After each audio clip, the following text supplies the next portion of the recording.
You know how it feels when you walk into like a 10-year high school reunion? Oh, yeah. Pure anxiety. Right.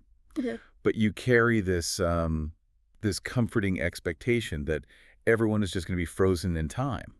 Yeah, exactly. Like the star quarterback is still the alpha, the theater kids are still wildly dramatic, the quiet kid is still just blending into the lockers. You expect those established archetypes to hold up perfectly. It's just a natural human tendency to want that kind of predictability. Right, we map out our past and we really prefer those maps to stay completely unchanged. Mm-hmm. But then you actually walk into the gym, and suddenly the guy who used to eat paste in the back of math class is, I don't know, running a tech empire. Yeah, and the valedictorian is a struggling DJ in Ibiza. Exactly. That predictability just vanishes. It completely shatters your mental map of who these people were supposed to be. It really does. So today, we are looking at the ultimate Hollywood high school reunion, one that is basically rewriting the rules of television and shattering quite a few mental maps along the way. Oh, for sure. All right, welcome to the deep dive. Today, we are looking way beyond just the nostalgia of the catchy songs to unpack the massive corporate, cultural, and industry shifts that allowed a dormant teen franchise to be resurrected. And not just resurrected, but put on a rival streaming platform 13 years after it originally ended. Right, it's wild. We are synthesizing a really fascinating stack of sources for you today. Yeah, we have a mix of industry analyses detailing the corporate maneuvering, plus pop culture reporting from places like Parade and Nickelodeon. We've also got Wikipedia production updates, some highly opinionated Reddit debates, and a really revealing YouTube interview transcript with original cast member Liz Gillies. So there's a lot to get through. There is. And the subject of all this is Hollywood Arts, the upcoming 2026 Netflix spinoff of the massive 2010s Nickelodeon sitcom Victorious. Which is huge news on its own. It is. But to really grasp how wild this revival is, we have to start with the single most surprising creative choice the producers made. Who they chose to lead it. Right. Out of all the characters they could have chosen to anchor a massive 26-episode series, they chose Trina Vega. Yeah, Daniela Monet is returning as the star, and she's an executive producer now. Which is awesome for her. But the premise is that Trina is now this, struggling actress who returns to the elite Hollywood Arts high school as a totally unqualified substitute teacher. Right, and she clashes with and eventually inspires this whole new generation of students. And the new cast sounds great. We've got actors like Alyssa Miles, Emmy Lou Wang, Peyton Jackson, Martin Kamm, and Erica Swayze. Oh, and Yvette Nicole Brown is also stepping back into her role as Principal Helen Dubois. Which I love. It's perfect.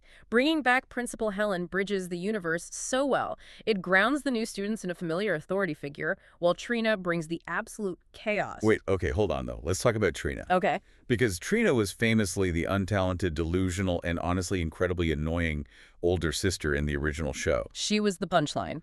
She was literally the joke of the family. Why on earth build an entire franchise around the punchline instead of the superstar younger sister, Tori? It seems counterintuitive, right? It does. It feels like making a show about the guy who swept the floors at a famous recording studio instead of the actual musicians. Ah.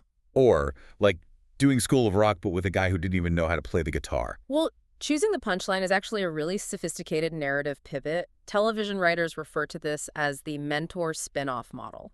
Okay, walk me through that. So think back to the era when the original Victorious aired, the early 2010s. The entire cultural obsession back then was the overnight pop star success narrative. Oh, totally. Like Justin Bieber getting discovered on YouTube. Exactly. You get discovered, you sing a hit song, and your life is instantly perfect. But that specific fantasy simply doesn't resonate the same way with audiences in 2026. Right. I mean, audiences today, they're definitely more realistic about how the entertainment industry actually works. Much more realistic. So by shifting the focus to Trina, the writers can explore actual professional resilience. So they move away from the myth of overnight stardom. Right, and they look at what happens when the big dream doesn't pan out exactly as you hoped. Trina's absolute lack of qualifications isn't just a running joke anymore. It's the actual plot. Yes, it operates as the central engine for the story. It bridges the gap between her absurd, high-energy past and the grounded realities of the modern entertainment industry. Oh, I see. So her failure and her desperate attempt to reinvent herself as a teacher, that actually becomes her most relatable asset. Exactly. The audience connects with her struggle rather than just idolizing her talent. That actually makes a lot of sense. It grounds the whole concept. It does. But her new job as a teacher is only half the surprise here. Yeah. The show's new home is what really jumps out to me from these industry reports. Oh, the distribution shift is wild. Because Hollywood Arts was born and bred in the Paramount ecosystem, yet it is premiering on Netflix. Yeah, the timeline of this shift is incredibly telling. The sources note that the show was fast-tracked at Nickelodeon in February of 2025, Okay. but by October 2025, the project was officially moved to Netflix. Wow. That is a fast turnaround. And that timeline lines up exactly with the Skydance Paramount merger wrapping up in August, right? Yep, and the exit of longtime Nick 2 chief Brian Robbins. So the new corporate regime stepped in and just completely changed the playbook. They did. They instituted what the industry calls a second window strategy. Right. So Netflix gets the massive summer 2026 global premiere, and Nickelodeon and Paramount Plus get it much later. And they even physically moved the production out of Hollywood. Yeah, they relocated up to Vancouver and Burnaby in British Columbia, and they wrapped the shoot in March 2026. Which is a huge change for a show with Hollywood in the title. Right. But I have to stop you there, because the business logic of giving the premiere to Netflix feels entirely backwards to me. How so? Well, Paramount owns Paramount plus Spring. Right.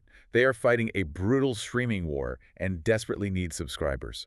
They do. So why hand your legacy, big-name intellectual property, to the biggest streaming competitor on the planet? I know, it sounds crazy. It feels like renting out your prized vintage car to a rival dealership for the biggest parade in town.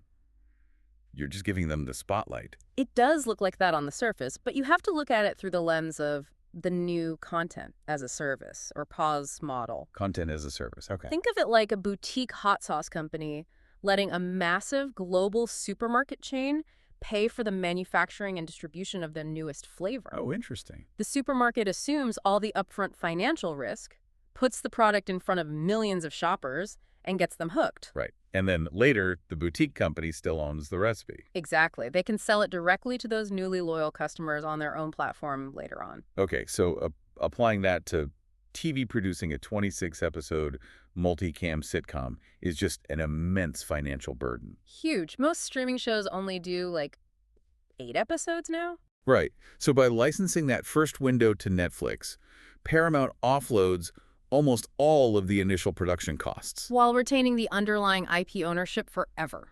So Netflix fronts the massive production budget, and Paramount keeps the keys to the castle. You got it. Furthermore, the decision is driven entirely by user data. Right, because the original Victorious is already huge on Netflix. Yeah, the industry reports highlight that it racked up over 45 million views on Netflix US in 2024 alone. 45 million, that's insane. So Netflix already has this specific audience actively engaged on their platform. Paramount just realized it's much more efficient to feed the algorithm where the viewers are already living. Exactly, rather than spending millions on marketing trying to drag them over to a different app. Okay, that makes perfect sense. Yeah. And that financial pressure also explains the move to Canada. Oh, definitely. Because moving a show literally called Hollywood Arts to Vancouver seems a bit ironic. It is funny, but it's all about the bottom line. Right. Multicam sitcoms are shot entirely on indoor sound stages anyway, so the geographic location doesn't really matter to the viewer's eye. They just build the school sets inside a warehouse. Yeah, but shooting in British Columbia offers massive tax incentives. The production company gets a significant percentage of their local spending returned to them. Which, honestly, is the only financially viable way to shoot a massive 26-episode order today. It's just a pragmatic approach to keeping traditional television production alive in such a fractured media landscape. It really is. But, you know, all these changes, new network, new corporate strategy, it brings us to a massive shift behind the scenes. The elephant in the room. Exactly. Actually. You have to address it. You are creating a 2010-style Nickelodeon show, but you are doing it entirely without the original architect of that era. Dan Schneider. Right. Dan Schneider, the creator of Victorious, iCarly, and Sam and Cat, is completely uninvolved. He parted ways with the network back in 2018. And the cultural landscape has shifted drastically since those original shows aired. Massively. The 2024 documentary Quiet on Set heavily highlighted the working conditions and, frankly, the deeply uncomfortable moments of that specific era of children's television. Yeah, and our sources note that cast members like Daniela Monet and Liz Gillies have publicly reflected on their time on the original show. They've recognized scenes and dynamics that were just weird or sexually exploitative. Right. Consequently, the executives have mandated a totally different environment for this revival. A completely clean slate. The new showrunners are Jake Farrow and Samantha Martin, with Jonathan Judge directing. And Jake Farrow is actually a really important link to the original show's DNA, He is. because he worked as a writer on the original series, and he's super famous among fans for voicing Robbie's aggressively snarky ventriloquist dummy Rex. Which is such a funny detail. Yeah. But having Jake Farrow at the helm is a highly strategic move to solve a major creative dilemma. How so? Well, the studio executives have made it their #1 priority. There can be zero room for toxic behavior behind the scenes or exploitative humor on the screen. Right. The environment must be entirely brand safe. Exactly. But, and this is where I push back a little, if you remove the original creator and you sanitize the show for 2026, don't you risk losing the edgy, unpredictable bite that made Victorious a hit in the first place? That's a valid concern. It's like trying to bake a famous, slightly spicy cake, but taking out the secret ingredient because someone decided it's a liability. Yeah. Doesn't the whole thing just become bland? Teenagers can smell inauthentic, sanitized comedy from a mile away. They really can. And the creative team is walking a very precarious tightrope here. They have to purge the uncomfortable subtext, but keep the chaos. Right. They cannot lose the high-energy musical chaos that the fans expect. Mechanically, they do this by leaning hard into the absurdism. Which is where Jake Farrow comes in. Exactly. Farrow understands the physical comedy, the rapid-fire pacing, and the bizarre character dynamics that worked in the original scripts. So the goal is to prove that the snarky bite and the laugh-out-loud moments never actually required the toxic undertones to be funny. That is the thesis of the whole revival, honestly. Wow. Well, the ultimate test of whether they successfully pulled off that sanitized yet chaotic comedy isn't the studio executives, right? It's the viewers. Oh, absolutely. And the fandom reactions detailed in these sources are completely polarized. We are seeing a massive cross-generational divide here. It's fascinating to watch unfold online. Over on TikTok, there is a full-blown Victorious renaissance happening. Gen Alpha is discovering the show for the very first time. They were obsessed. They're streaming the theme song. They're making thirsty fan edits of the character Beck Oliver. Oh yeah, the Beck edits are everywhere. And Liz Gillies even mentioned in her Zach Sang interview that little kids are coming up to her in diners, begging her to say her old catchphrases for their videos. Which she finds completely baffling, by the way. I bet.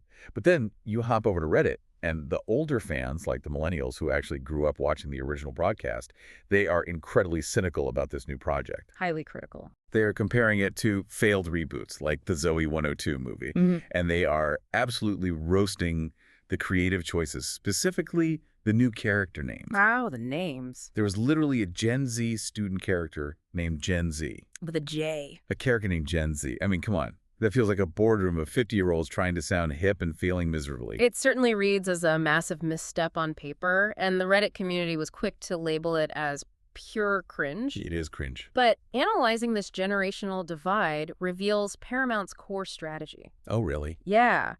This show is not primarily designed for 20-somethings holding tightly onto their childhood nostalgia. Oh, okay. Netflix and Paramount are heavily banking on that Gen Alpha TikTok crowd. Right. And that younger demographic often responds incredibly well to very literal, slightly heightened satirical character archetypes. That's true. So to an 11-year-old scrolling Netflix, a character named Gen Z who parodies internet culture isn't cringe at all. It's just easily digestible comedy. Wow. Okay, so they are willingly sacrificing the approval of the older nostalgic fans to capture the attention of the kids watching today. They really are. But what about the legacy cast? Because the older fans are demanding to know who's coming back. Of course they are. The sources outline a really complicated mixed bag of availability. Victoria Justice says she is open to a cameo, which is a very non-committal never say never. Yeah, very PR friendly. And Ariana Grande is incredibly supportive of Daniela Monet, but she is completely tied up being a global pop icon and handling the Wicked movies. She's a bit busy. Just a little. Then Evan Hogia and Liz Gillies say they would return only if the script is genuinely funny and smart. Which sets a high bar. It does. And Matt Bennett has teased a return, which fans really want, just so they can resolve a bizarre, decade-old running gag about Robbie's puppet Rex and his gender. The lore of that show runs incredibly deep for the fan base. It really does. But here's the thing. The absence of guaranteed full-time legacy stars is actually the most crucial structural element of Hollywood arts. Really? The series must survive entirely on its own merits without them. But wait, if massive global stars like Ariana Grande and Victoria Justice don't actually show up, is a show bearing the victorious DNA destined to fail? Can you really do Hollywood arts without Tori and Kat? It not only can survive without them, it absolutely has to. Relying heavily on legacy cameos is a trap that past reboots have consistently fallen into. Oh, like what? Well, look at the recent iCarly reboot. It leaned heavily on bringing back the original cast, but it really struggled to find a compelling, conclusive narrative for them as adults before ultimately being canceled. Right, they just sort of ran out of steam. Exactly. Hollywood arts is structurally designed to avoid that exact trap. The original stars are busy adults with massive, complex careers. You can't just lock them down for 26 episodes. No. So by building the emotional weight of the show around Daniela Monet's proven comedic timing and a robust, fresh ensemble of young actors, they're creating a self-sustaining ecosystem. Ah, I see. So if Tori or Kat happens to pop in for a highly publicized, ratings-grabbing cameo, that just provides incredible marketing fuel. Why? It's a bonus. But if they never appear, the 26 episodes still function perfectly because the story rests entirely on Trina and her new students. That is really smart. Let's zoom out a bit and look at the big picture of what we've unpacked today. That's good. Because Hollywood arts isn't just a cute trip down memory lane for people who missed the 2010s. It represents a massive, tectonic shift in how the entertainment industry recycles its most valuable intellectual property. It really is a perfect case study. We are watching a studio transform a former punchline character into a resilient protagonist to match modern sensibilities. We are watching a flagship cable property migrate seamlessly to the biggest streaming platform on Earth to chase algorithmic data and offload financial risk. All of that. And we're seeing a new creative team navigate complex post-documentary cultural changes to create comedy that is safe, but still holds that chaotic energy. While attempting to bridge a seemingly impossible gap between cynical millennials on Reddit and enthusiastic Gen Alpha kids on TikTok. It's a lot to balance. It serves as a masterclass in modern franchise management. The producers are adapting to the harsh financial and cultural realities of 2026 rather than simply trying to recreate the lightning-in-a-bottle magic of 2010. That perfectly sums it up. But before we wrap up, we want to leave you with one final, fascinating thought we found buried deep in the sources. Oh, this is the best part. It really is. While Hollywood arts is grabbing all the headlines as this family-friendly, multicam sitcom designed for Netflix, there are persistent rumors floating around parental guides and industry boards about a potential secondary project. A movie currently operating under the title Victorious. Back to the arts. And the rumored tone of this secondary project is what makes it so compelling. Tell them about the tone. The rumor is that this movie features a much edgier, PG-13 themes, specifically designed for the grown-up fans of the original show. Completely different vibe. Exactly. So this begs a larger question for you to mull over. Are we entering an era where legacy childhood franchises are actually split into parallel universes? That is the big question. Will we have one sanitized, brand new version built for today's kids on Netflix and an entirely separate, mature, edgier version existing in parallel for the adults who grew up watching the original broadcast? It really suggests that studios are finally realizing nostalgia isn't a monolith. You simply cannot serve a 10-year-old and a 25-year-old with the exact same script anymore. You really can't. Which brings us right back to our high school reunion. Right. You walk into that gym and you realize you aren't just looking at one unified version of the past. You are looking at a dozen different paths, a dozen different realities, all sharing the same name but heading in completely different directions. Yeah. The rules of nostalgia are being rewritten right in front of us. Yeah. Keep a close eye on this shifting entertainment landscape because the reunion's just getting started.